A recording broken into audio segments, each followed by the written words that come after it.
Hello. And I'm kind of happy they won that one just for the fact that they had won three in a row on the road trip and I barely did any of these because it was not a good situation for me to do anything of them with my travels this weekend. And I was afraid that they were going to come out this game and then lose and everyone was going to get on me for only doing these after they lose because that's not what I try to do. I do them based on my own schedule more so than anything. And then sometimes certain games call for them and we do it that way. Nonetheless, here we are. They did not lose, thank goodness. It got a little dicey there in the third period, but that's okay. I'm not that worried about that. And it ends up being one of the better road trips I think we've ever seen from this team. Like they've had some good ones this season. The 5-gamers have been really good. There was one that was like just not as good or right before the break there, but there's a couple of other five gamers that have been really good. Like we've seen it all year. They've been good on the road. There's no doubt about that. They score a little bit more on the road. They're a little bit more consistent on the road. They tend to defend a little bit of a higher level on the road. Wouldn't necessarily say that was the case on this trip, but they've been able to get wins, especially against Eastern Conference teams. And I think that's something that I will flat out admit I overlooked going into this road trip. I looked at the 5 teams that they were playing, the travel, the back-to-back, all of it, and said, this is going to be a difficult one.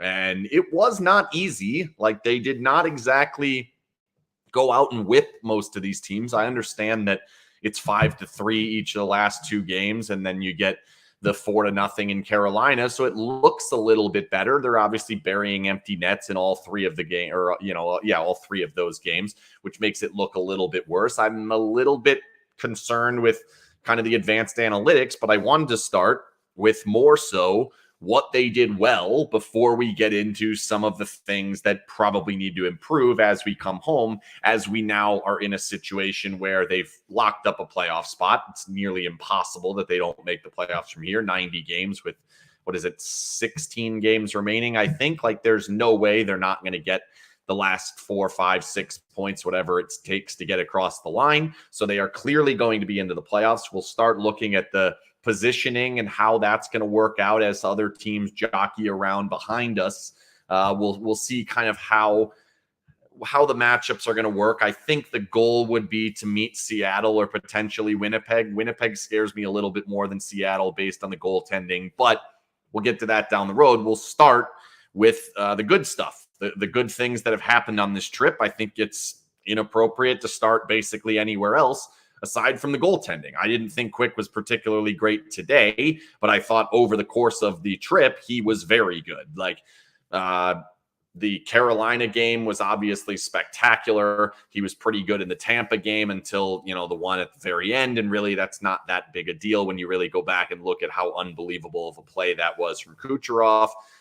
He was good. Like that's what they needed heading into this trip, was they needed pretty good goaltending. Yuri was very good. And I think that the goaltending, oddly enough, has bailed out some of the issues that they've had throughout the middle of the ice and defending in their own zone, more so off the rush and more so when they have the puck on their own stick, they're turning it over. They've gotten the bailout saves. I can think of one in particular today that really jumps out, and that's a play behind the goal. Eichel has it. Really not a ton of pressure. He just does not really move his feet, and all of a sudden the pressure is there. Puck gets taken off of him, flipped out to the front, and now you've got a defenseman flying down the slot right in front of the goal, and Quick's able to get a glove and fight that one off and get that thing over the goal, where that could be a little bit of a different game, and you might have a different feel in Eichel if that ends up in the back of the goal. So for me, the goaltending is kind of step one to all of it, because I think you go back and look at how they got across the line in each of these games, and it wasn't really defensive masterpieces in any of them. Like I didn't think that all of it looked like they were playing great defensively in all of it, but they were getting the saves when they needed them, and they got some big time saves. They also had a little bit of some disappointing ones that found their way in. The second goal today from Quick is kind of a bit of a disaster, but for the most part, you get really good goaltending. Whether or not that's going to continue, we will see moving down over the course of the rest of the season. And then the most important time when they inevitably have to make the decision of who's going to play in the playoffs. I'm a little afraid, as I've said throughout all of this, that we're looking at 4-0-0, Jonathan Quick, like he's going to take the starter's job. That's what's going to happen. I believed it from the moment they got him. I believe it moving forward. I believe that's what's going to happen. I don't think that that's a good thing. I do not think that's what the Golden Knights want. And no, somebody's asking about the chip on the shoulder. I do not think it has anything to do with a chip on the shoulder. I think Jonathan Quick has cared about stopping pucks for 5 seasons, and he's just not that good at it anymore. I think there are going to be games where he's going to make good saves. I also think this is not accurate. I do not think that Quick is a good fit for Cassidy. I actually think he's a terrible fit for Cassidy. He's not very good on long distance shots. He's not very good on rebound control. I think over the course of time, that will start to catch up, where I think that the Hills and Brossois are better options. Thompson seems to potentially be a better goalie than each of them. We'll see. I'm not sold on that either, but I do think that as we move forward, we are going to see more and more and more of Quick, because he's the guy who's going to be in there getting wins as they go down the stretch. It's just the way that these things tend to go. That makes sense from Angelo. Yeah, Cassidy's going to like the older guys. It just seems to go that way. I'm not entirely sure why. The next biggest piece of all of this is how quickly they scored at the beginning of periods. I'm writing about it for tonight. It'll publish tomorrow. It's time and time again. I think it was all 3 periods today. It certainly was the early one against Tampa, an early one against Carolina, an early one against St. Louis, another one right off the hop in the second period against St. Louis. They won these games because they were able to score quickly out of periods. And it didn't always get going right away. They usually had to kind of get punched in the mouth a little bit before they got going. Today, it certainly happened. All 4 shifts to start the game were poor. None of the first 4 shifts that the Golden Knights had were all that good. Then they start to realize, okay, we're in this. We got to make something happen here. And then they get rolling downhill. Now they start playing a little bit better. Now they win a puck battle along the wall. Dorofeyev goes in front. Dorofeyev. That's how you're supposed to pronounce it. I've been trying and I cannot get it right. Dorofeyev. That's how you're pronounced. I don't know. I'm struggling with that one. I kept calling him Dorofeyev for a long time. I'm trying to get back to Dorofeyev. Nonetheless, early period goals have taken the pressure off the Golden Knights. It's happened basically on this entire trip. We know that they have not trailed for 4 games in a row. That is massively beneficial. I think that as they get into games where they're going to have, it's going to be harder to score, playoff games, tougher games, division games down the stretch that have a little bit more meaning. Not to say that these games didn't have meaning, but there's definitely going to be a little bit more meaning in those games against Edmonton, the games against Seattle, the games against Calgary that are going to potentially be deciding where they're going to land in all of this. I think that those early goals really took the pressure off the rest of the period and allowed them to kind of ease into some of these games and some of these periods with leads. I don't think that this is going to be a very good team coming from behind in the postseason. I just don't see it being a high-octane offensive team. But I do think if they can get these early period goals and they can get on the board first, it kind of does allow them to set up to play the way that they want to. They may end up blowing leads. Like I saw a lot of tweets about why do we keep blowing leads? And I kept looking at the scoreboard wondering when they blew a lead today because it didn't happen. But I don't think that that's actually how we should be looking at this. What's more important, and I talk about this a lot in really other sports. I would say probably soccer and football are probably the 2 biggest, not as much hockey because you don't really want to waste time in hockey. But something the Golden Knights did do on this trip was when the other team would punch back and put them back on their heels and get themselves back into positions where they're in games.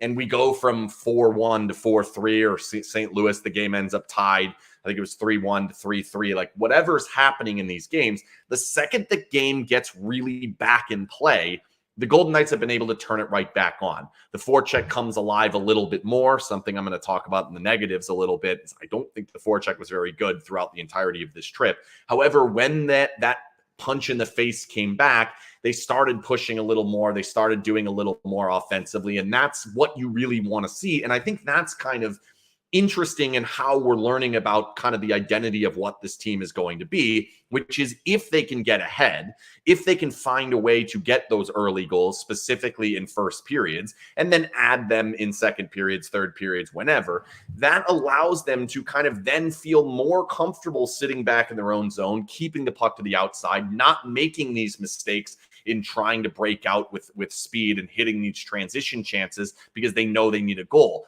That's part of why I'm not 100% sure that what we saw on this trip is actually going to translate all the way moving forward. Because I just don't think that throughout a postseason series and throughout all of a postseason, you're going to have the lead as often as they had it.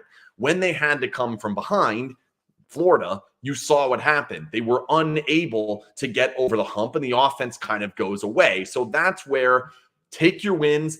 Be happy about how you got to the games, what happens in those style of games. If the Golden Knights get ahead, I'm fairly comfortable saying they're going to be dangerous. They're going to be a tough team to catch up with and then overtake. Like, I think that's part of it. I don't think that they're going to be some lockdown team that you give up one and that's it. You lose 1-0. It's not what I'm saying. I'm saying if the Golden Knights go ahead, even if you end up pushing back, they're going to find a way to get the next one after that, or take advantage of you having to jump forward, having to take some chances in the neutral zone, open things up. That's when the Golden Knights are going to be at their best. It's whether or not they can play that way at 0-0, at 1-1, if it's, say, they're down 1 or whatever. If they can play that way tied for longer stretches, that's the part I want to see more of. And on this trip, we didn't see it. The Golden Knights were up within 8 minutes of every single one of the 4 games they won. Today was the longest that they went without being up to start the game. So there was really never a point where they actually had to chase the game. The only one goes all the way back to the Florida one, and it didn't happen. So that's where we still need to see a little bit more of that. And really, since the All-Star break, there hasn't been a ton of that. Calgary game certainly jumps out, but that's a team that certainly ran out of the gas, and the Golden Knights took advantage of them. A couple of these other games, they weren't playing all that great defensively. Other things I like.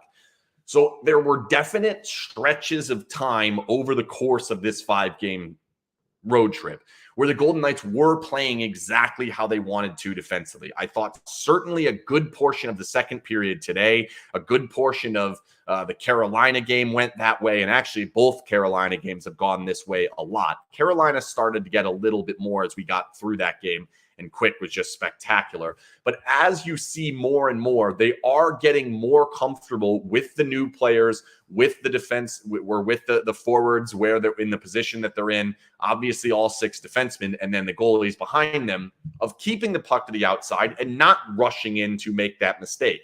Very rarely in the course of the last 5 games, and really you can go back about 17 now to the break, have we seen a player standing on the back door wide open because someone's losing their post, or the breakdown where someone gets beat and now we have piece by piece, the puzzle piece or the chess pieces go all in order, and it ends up leading to the breakdown that leads to the goals. That's not how they've given up most of the goals over the course of the last 17 games.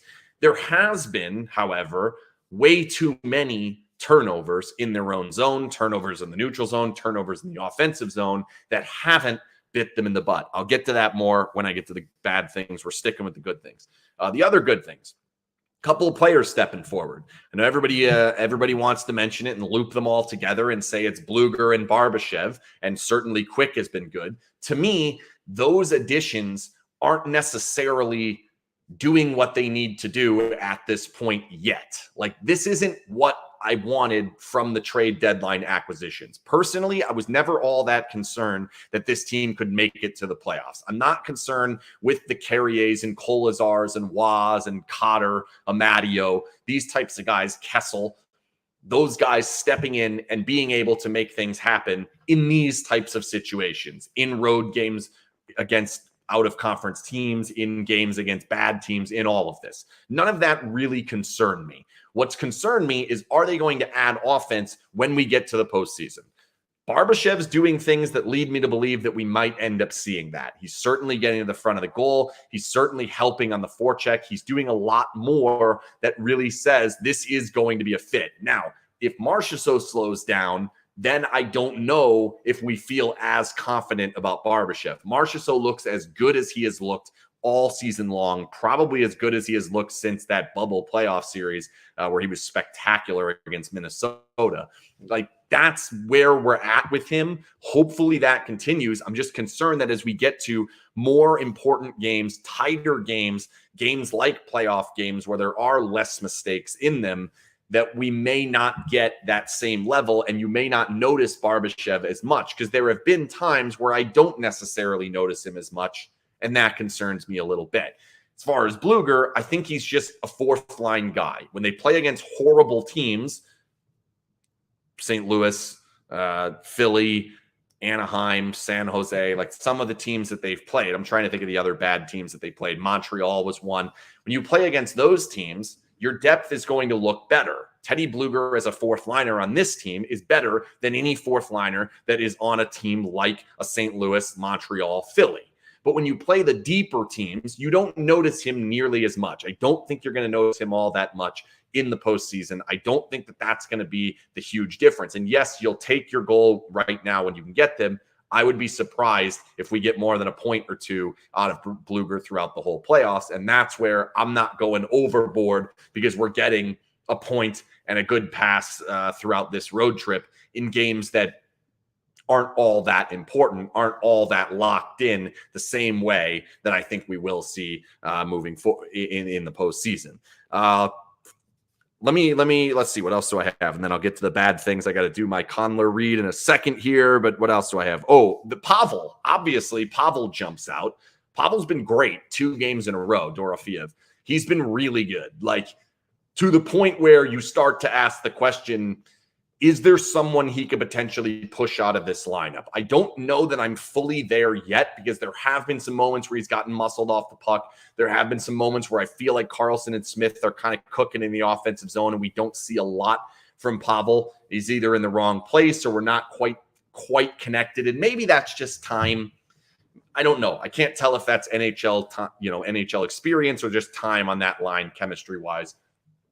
I hope we get more Pavel. I hope we don't push him out of the lineup the moment we get some players back. Like when we get Wah back, when we get Carrier back, when Kolesar comes back, I'd like to see others take days off. Like, we're in the playoffs. We're good.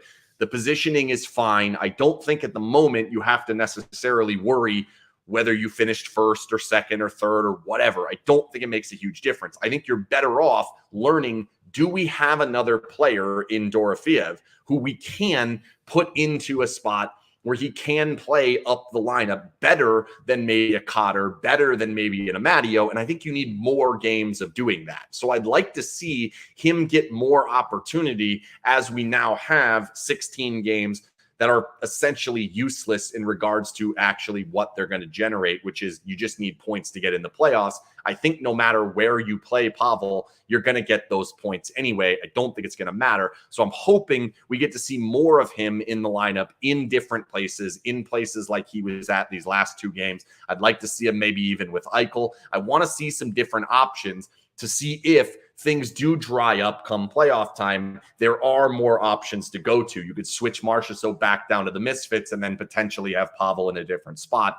That's something I'm certainly looking at. 6-on-5 obviously goes really well the entire trip. Coming into the trip, it was a disaster. The Tampa game was a disaster. They give up the 2. And then from there, 3 games in a row, they hit the empty net. They're much better defending the entries. They're much better getting the puck in the right place when it's on their stick, all of it. I think it's all pretty good. And 6-on-5, I think, is taking a step in the right direction. I think Barbashev's helping in that. I think all of that is starting to look a lot better. And then, of course, banging the puck into the empty net. By the way, before I get to the bad things on this trip, this Periscope and all Periscopes are brought to you by Conler & Associates CPAs. Tax day is April 18th. That's about a month away. If you haven't done your taxes, go to conlercpa.com. Tell them SinBin sent you and recommend or request a free consultation. They will help you with all your tax needs: unemployment taxes, business taxes, gambling taxes, crypto taxes, small business taxes. No matter what you have, they can help you. Even if you have the simple stuff, call them up. They'll help you out. If you don't feel like doing your taxes, let them help you. They are fantastic over there. ConlerCPA.com, KONDLERCPA.com. All right, so the bad things. And I wrote about it today, and I don't think it got much better. Let me see if I can pull up the numbers.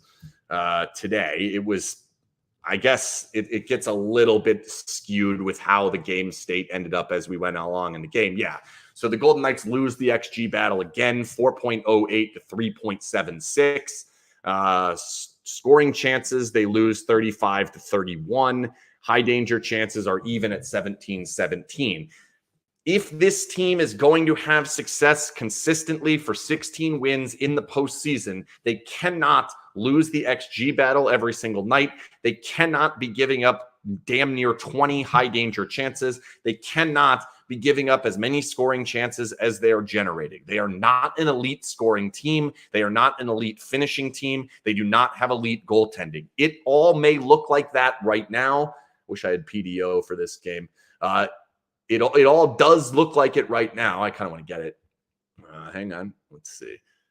PDO for this game actually was down 0.952. So that's good. That leans the PDO back in the right direction a little bit. But if you consistently have the advanced analytics against you, it is going to be very difficult when you play better teams more consistently. You're going to get the tendencies of how to shoot, how to take advantage of some of your mistakes, how to take advantage of you when you are playing well, that are going to come back and bite you in these important stretches. I do not feel good about the entirety. If you take all 5 games in control together, if you play them over and over and over again, I do not think they go 4-1 very often.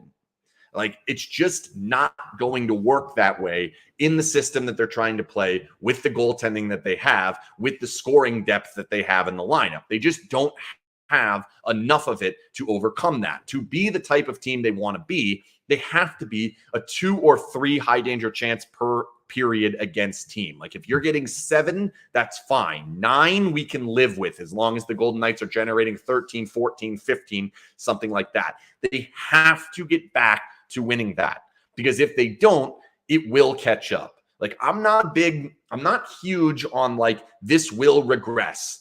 Like, this will happen if this doesn't change, right? What I am bigger on is saying, is this going to continue? And if it does continue, why is it continuing? And to me, the reason that they've had as many issues as they've had with high danger chances and expected goals recently has been play with the puck on their own stick. It hasn't been being hemmed into the defensive zone. I haven't been all that concerned about that. It also has been a little bit, but not too bad, one of the issues that's cropped up in the past, specifically in the playoffs, and that's struggling in front of the goal. They've been better in front of the offensive goal. I think defensively, they've been fine. I think it's been all right, but I think it can still improve, and I'm not sure how much improvement we're going to get. Where the biggest part that they can improve, and what I think flips these numbers from them being down in the expected goals to up in the expected goals, is making better decisions with the puck on their stick. It's just been time and time again, and it's happening in a lot of different places. And that's what's a little bit challenging with it, is that when you are winning games like they are winning and still making these mistakes, you don't really feel like it's as important that you're making those mistakes. So they have to be careful and go through some of these mistakes that they've had with the pucks on their sticks, whether it's the offensive zone, neutral zone, defensive zone, and make sure that they start eliminating some of that. Play safer. Like, I think the way that this team needs to play is a safe, conservative style of game. You want to make fewer mistakes than your opponent. That's step 1 for the Golden Knights to win. If that happens, the Golden Knights are immediately on the right side of the ledger, have a better chance to win. If you tell me one team's going to make 10 and the other team's going to make 5, if the Golden Knights are the team that makes only the 5, they have a much better chance to win than if it's even up, if it's 5-5. Like, and that's most teams, but I think it's even more that way for the Golden Knights because of their reliance on transition, because of the fact that they do not have grade A+ goaltending as we head into the playoffs. Like, I just don't think they have either of those. And because of that, they have to get going in this direction. The good news, I think, is that I don't think what they're doing is going to continue. I'm telling you, if it does continue, they're not going to keep winning. Like, I'll plant my flag in that one. You cannot keep losing expected goals being the type of team the Golden Knights are and expect to win. consistently. It may win here and there. It may win for 15 games in a row like it has here. It's been 17 since the All-Star break, but it will not continue throughout the remaining 16 and then into the games that really matter. But what I think can happen and will happen is I do think it's going to start to get better.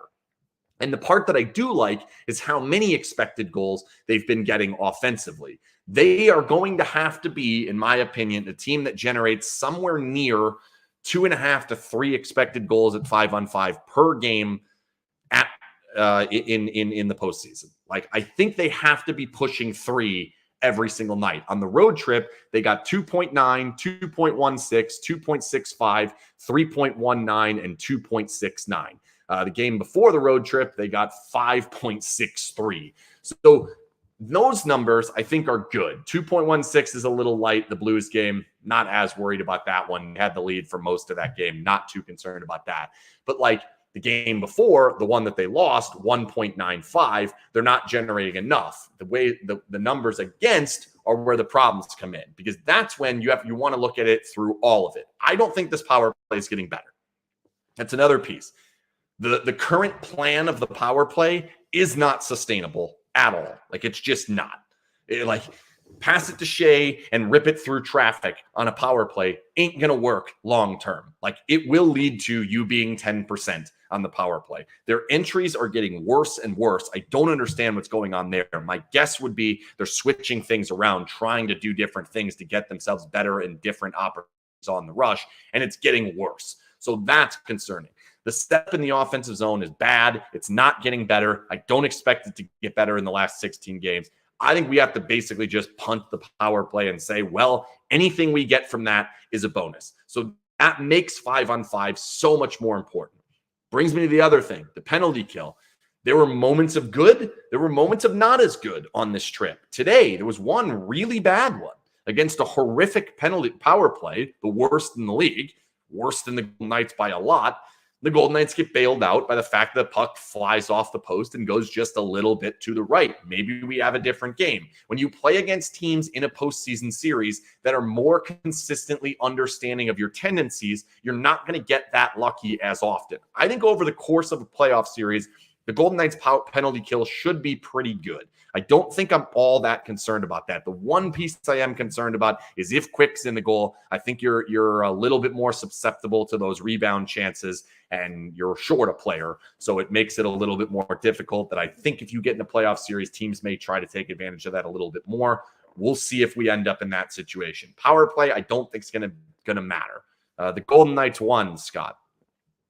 The other thing is the forecheck. The forecheck over the course of this trip didn't really generate all that much. It was mostly the Golden Knights getting opportunities either straight off mistakes, off the rush, or on the power play from Shea ripping shots from the top. The penalty or the forecheck just did not have the impact that I think it can have and should have. And I think that's also a part that leads to where we've seen some of the expected goals numbers go the other way. Because if the Golden Knights forecheck is not engaged and making an impact in a big way, you will end up seeing more and more and more time in their own zone. That extends the numbers, more shot attempts, more chances, more expected goals. All of that start to go the wrong way. I think if they could just be a little bit more consistent, getting 5 guys across the blue line and forechecking as a 5-man unit, you will see more of them spending more time in the offensive zone. Because when they have it on their stick,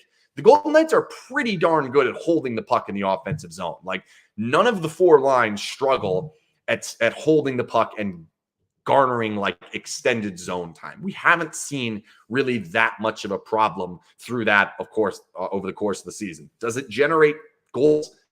Not usually, but it does relieve some of the pressure off your own end. It does force long shifts by the other team. It does allow you to start getting the game moving in your direction so that when there are the mistakes, they're making these mistakes in the neutral zone as opposed to in your offensive zone where you have to go all the way the other way to score. So I want to see the forecheck pick up a little bit more. And then I'll pick 2 players individually that I don't think have been at their best and I think they're going to need better from moving forward.